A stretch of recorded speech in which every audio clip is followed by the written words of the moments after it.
Hey there everyone, Brian here. Quick update on the final engine placement on the Craftsman Racer here. As you can see, the engine is in backwards. It's going to work. I do have my 8-inch pulley. I did try it out. It's in the shop right now, no point getting it back out. I'm going to have to flip this bolt right here around so it will clear. That's pretty much it. Also, that front cross member is going to help as a belt guide, which is good. I have just enough room to get the belt up in there. I may have to drop the pulley to get the belt on there. We'll have to wait and see when the time comes. But it's looking like it's going to work. Also, nice thing about this setup is the wiring and the throttle and choke are going to be extremely easy to do. I'll be able to use shorter cables, shorter runs on the cables. I'm going to have to reroute my throttle cable possibly. Possibly will, possibly won't. Right here, right now, the throttle cable is going in this side. I kind of want it to go on the other side, so I don't have to cut it down. So I may not have to reroute it. Actually, I don't think I will. I want it to come in the other side. The other intake I have, I believe, has the option for having it on either the left side or the right side. This intake, I don't believe, does. No. It looks like it would have the provisions for it, but it does not have it. So, the exhaust is the only other thing I got to think about. Right now the exhaust is right there on that side of the engine, so I'm either going to cut a hole and fit a pipe into here, or I'm going to cut the muffler and run a pipe out the side. I haven't fully decided on that yet.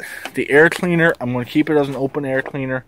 I'm going to use the front plate of it and I'm going to cut it out, all the extra metal off of it. I'm going to keep this top piece and basically sandwich the filter in between and have an open air filter, which I think will work out pretty good. All the exhaust shielding is going to stay. So I need it for the heat protection. So other than having to just flip that bolt right there, and that plate has to come forward more. So this spring right here, where the spring comes through, is going to have to be clearance. I have to clearance the plate around that. It's a really important spring. It's a return spring for the clutch, which I'll most likely put a double one on there as well. That's what a lot of people are doing on these. So I'll probably end up doing that. But right there, also, if the hood does clear perfectly fine. It looks pretty good. So the only really one thing I have to worry about, if the exhaust comes out inside of the belt, I'll leave it. But if it's right where the belt's going to be, I'm going to have to modify it. So I'll just have to wait and see whenever I get the chance to test fit it with the pulley and see where it's going to land and basically drill a hole.